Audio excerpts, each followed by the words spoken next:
This episode sponsored by Kathy L. Wall State Farm Agency. Learn more at kathylwall.com and hellonanny.com.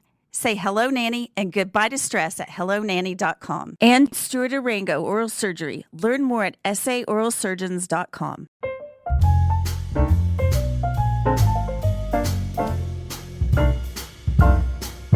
Welcome to the Bubble Lounge. I'm Martha Jackson, and if you have lived in the neighborhood for any amount of time and you have kids, more than likely you know who Mr. Donavan is.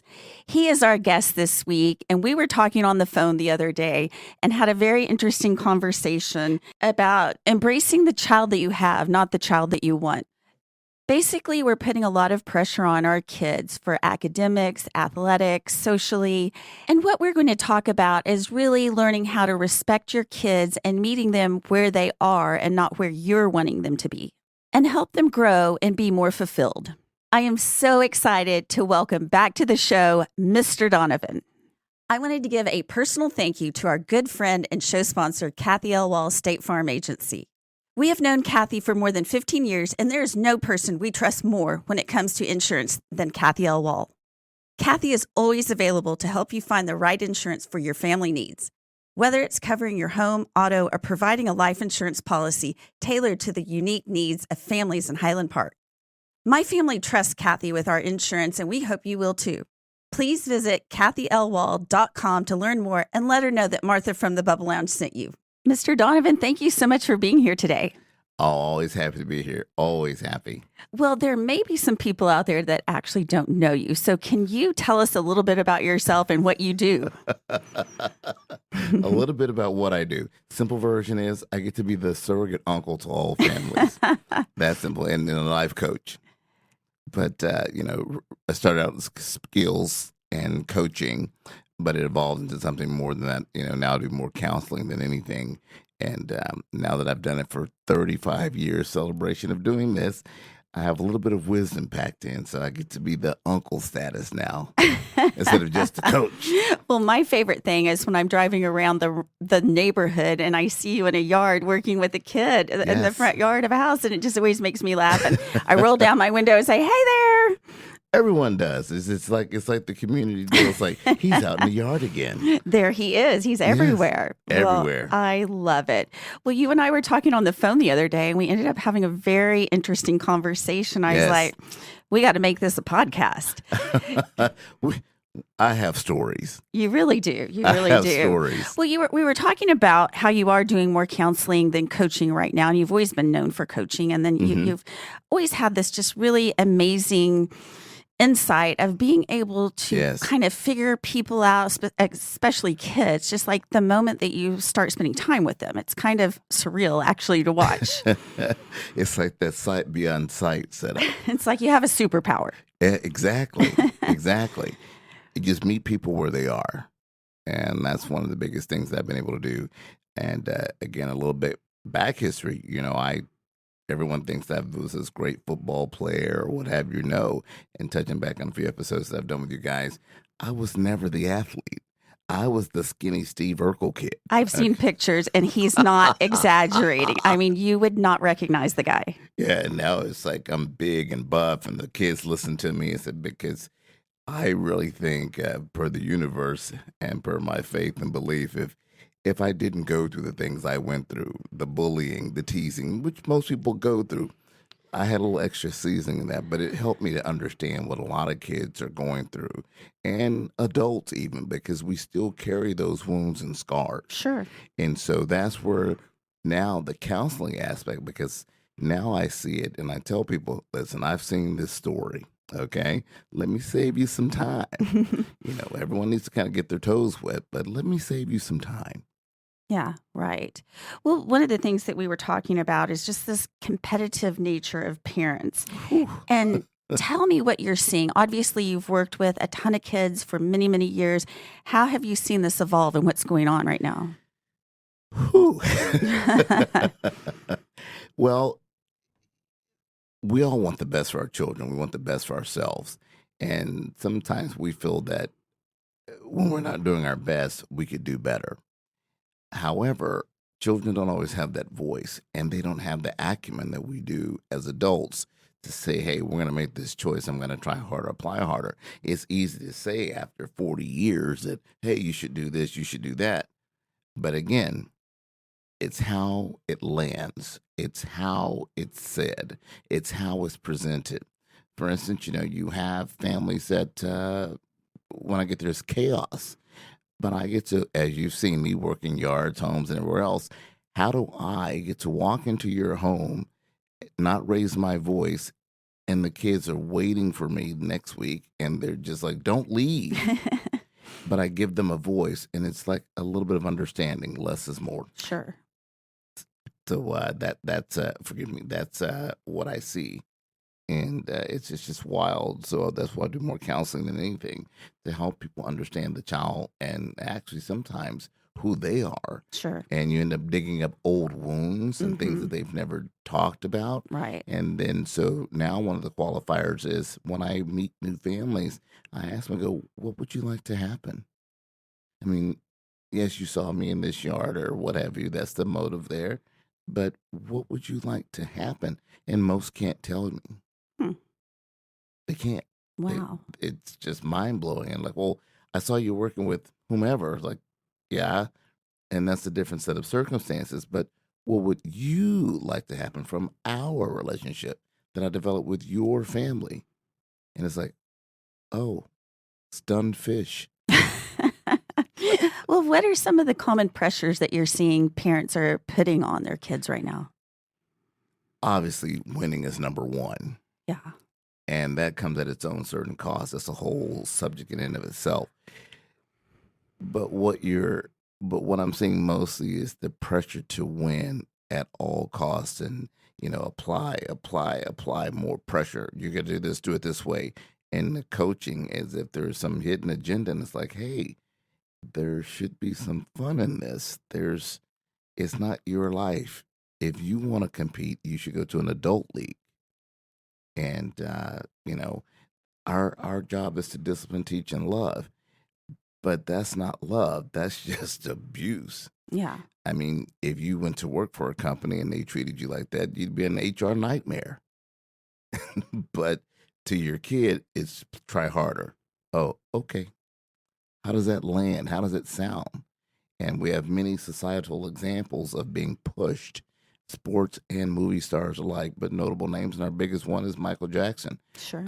Andre Agassi, Brooke Shields, one of them, Lindsay Lohan. The list goes on.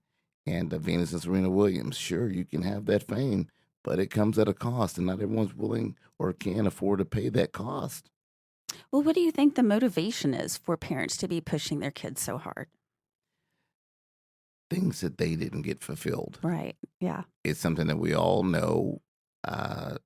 For my boys, everyone thinks that what they see is everyone sees the movie of Mr. Donavan as an example. But what they don't see or have seen is how this movie was made. I mean, you have on location disasters, you have travel disasters, you have cost overruns and what have you. But this is the end product, and this is years of battles and good, bad, and indifferent, and a lot of life lessons involved. And so this is me. And sometimes other families that I work with have the same thing, but they don't know how to compartmentalize it or deal with it. So it comes out, their intent is wonderful. It's just how it lands. Yeah. Yeah. Yeah. One of the things I wish I had done when my children were younger was hire a nanny. Like a lot of you, I thought I could do it all, from caring for my family to organizing my house to running my business. But the truth is, I couldn't do it all. That's why I am so excited to introduce you to HelloNanny.com, a nanny placement service you can trust to help you find the perfect nanny for your family's needs. Instead of spending countless hours trying to do it yourself, Hello Nanny takes the time to learn about your unique needs and spends hours vetting qualified candidates just for you. In fact, many Park Cities families trust HelloNanny.com and their 20-plus years of experience to find the perfect nanny for their family. You don't have to do it all. Let HelloNanny.com take away your stress and let them find the perfect nanny you can trust. Learn more at HelloNanny.com or call 844-266-2669 to get started today. And let them know Martha from the Bubble Lounge sent you. Well, I grew up in a house where my father pushed my brother really hard, and it's exactly what you're saying. It was to accomplish some things that he didn't. For example, he always thought it would be so amazing to play the guitar and sit around a campfire, and he never had any musical talent. He never pursued it. So he really pushed my brother to play guitar, and it just wasn't something he was interested in.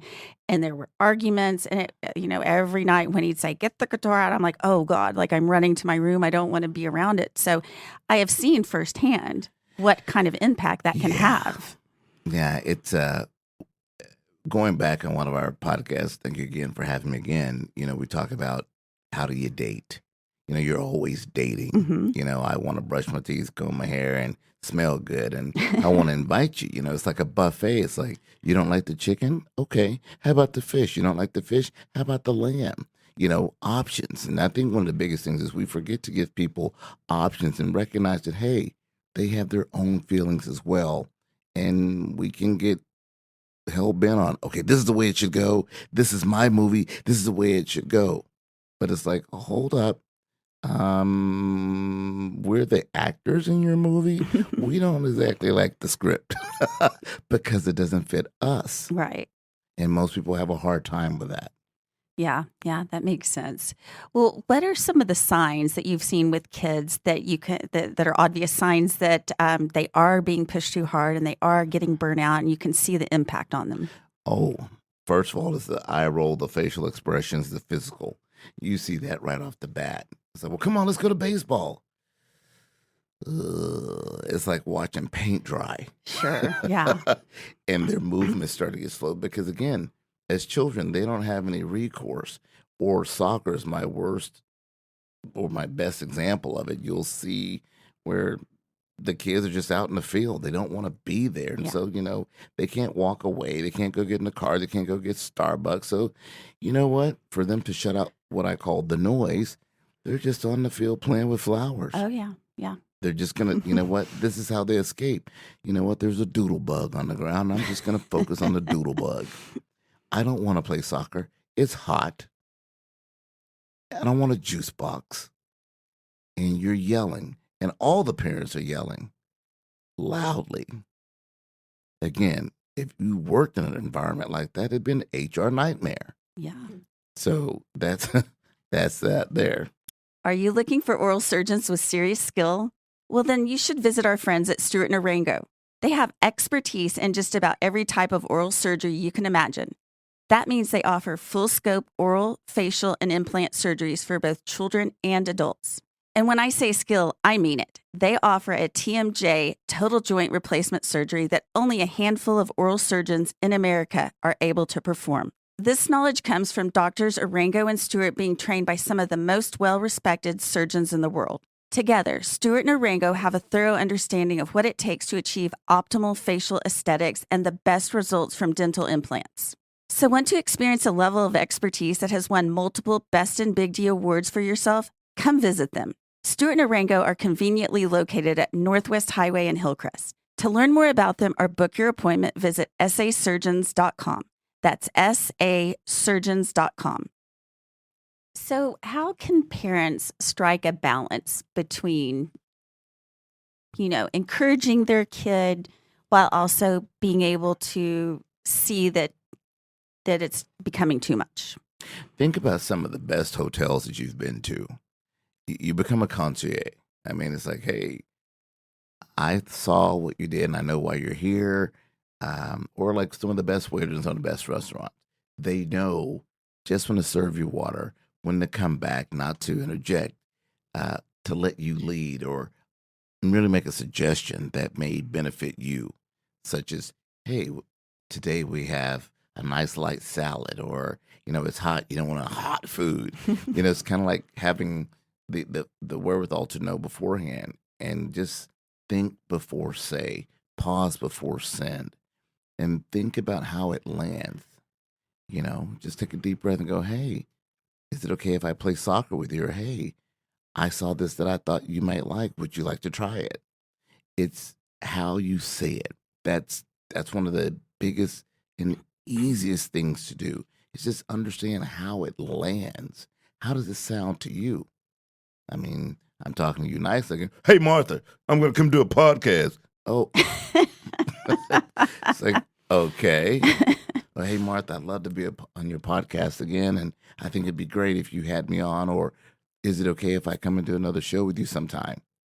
And it's almost just, hey, being almost like being vulnerable and just open to, hey, I'm going with the flow. And most people, they feel that if they go with the flow or be vulnerable, they lose control. And it's quite the opposite. Control is the ability to be vulnerable and understand where you are in this space. Well, one of the things that we were talking about before we started recording was embracing the kid that you have, not the kid that you want. And I thought that that was a really interesting statement because I've seen it firsthand as, football is a little bit popular here in Texas. And a lot of parents are really pushing to have that football player. And, sometimes it's just not the right sport for the kid. I'll touch on this one on football and baseball as well. If you look at the genetic makeup of most baseball teams, where are they from? Cuba, Dominican. Chances of you making it to it's like, you got to be really good. Football is no different. It's a high impact sport. It's an injury sport. And then one of the things I've seen, we have high schoolers, junior high kids that are already in full knee braces, left and right knee, elbow braces, left and right, and they haven't hit high school. So my thought process is by the time he finishes college, and let's say she that play sports go on, they may not even be able to hold their children because their bodies are broken. Mm-hmm. What kind of quality of life are they going to have? For what? Yeah. And we've all seen the scary, slippery slope of what happens if you don't have the wherewithal or means to have physical therapy after all those said injuries. Right. It is not a good look. And in the case of others, it's saddening, but there has to be a balance, and should be a balance. Support 100%, but when you're done, you're done. And I feel that a lot of parents don't give their children opportunity to have an open voice. Yeah, right. Well, I have a scenario I want to run by you. This is an interesting one. I had a friend whose son tried a whole lot of different sports, tying in with your buffet analogy. And I always like that you use that. They tried all the sports, and it just didn't really seem like being an athlete was going to be his thing. So she accepted that. They stopped the sports for a number of years. And then all of a sudden, as the kid is in middle school, he's watching his peers and he's seeing that the quote unquote cool kids are the sports guys. And he tells his mom, "You should have forced me to play football." No. It was his words. "You should have forced me." And she said, "Absolutely not." I agree with her. Because that's just mere projection. Yeah. That's a non-winnable situation. With my very own boys, what we did do is we offered a buffet. My wife and I at the time, you get to choose something each semester. You didn't have to do it, but you were going to choose some activity. I don't mind Devil's Workshop, right? Mm-hmm.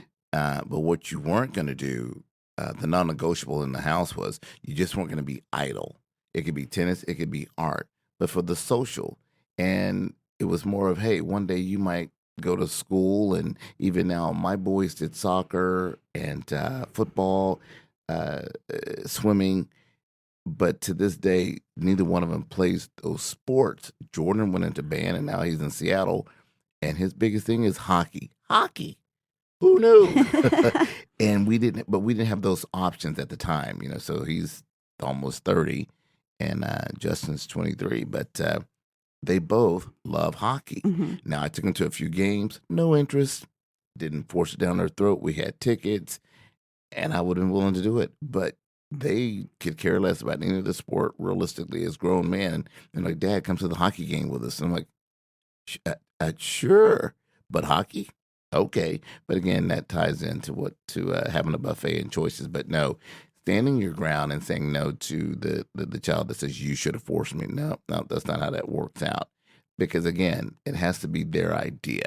So when you and I were talking on the phone the other day, you were talking about counseling the parents specifically, and I asked you, do they actually listen to you and follow through with your They do. recommendations? They do. And because they see that it works. And it's how it lands. Um, Lately, I've gone back as things have turned over. When I work with my newer families, they're like, they notice, they go, you never change your voice. I go, why? Why should I yell at you? I'm not going to yell at you. Now I'll yell to say, hey, good job. And hey, you're about to run out to the street or something like that. But no, we're having fun. And I want to see you win in a positive way. And it's more than just winning on the field, it's winning at life. And you're setting up them to be successful, self-confident. When you're confident, you can do all sorts of things. When you're not, that's when it becomes obsessive. And that's when you fixate on one thing that you have ultimate control over. And you'll see some of the parents, I'm going to do tennis. Well, honey, your arms are short like T-Rex. you, you might make the net, but no, they foster that by leading by example, and that's how you do it. Um, I'm gonna go play again. It goes back to dating. All the things that we've tied from earlier podcasts, it all ties back into this as well. How do you date? How do you lead by example? You set the example. One of the things I've done is I've asked a lot of my clients, and now it's become standard. And I tell them, you're not the leader of a family. Your family is a business. So you have a company culture. What is your company culture? What is your mission statement? Run it like a business. The person that may be at the front desk may not be suited for the front desk. The person that's in sales may not be suited for sales. So you find what fits them and meets them where they are. You might even have to switch. I've seen it firsthand that, hey, she's good at sales and very organized, but she's not in sales. And he's good at front desk organization. Switch them, company grows. Understand the person. And that comes down to understanding the person, the child that you have, and even yourself. You may not be an early riser. There's no law that says you have to get up at 6 a.m. There is no law. You may not be that person, and that's okay. But if you understand who your team is, then you put all the players in the right place. Watch the growth. Okay, that is a really interesting way to put it. And I definitely want to incorporate that into our house. And you've got me thinking, I think I need to fire the toilet paper stock boy because he's not doing his job. Yeah, I mean, you ask yourself, I am here, and I want to go there. What is it going to take for all of us to pitch in? Um, we just growing up as a military child and seeing different things from different military families, the things that we have now as a society, back during the 70s and 80s, we did not have. So I got to see a lot of the moms that were by nature single moms because the fathers were gone. Right. So I get it. Yeah. They were married, but they were single moms. Okay. But in this case, you were my mom.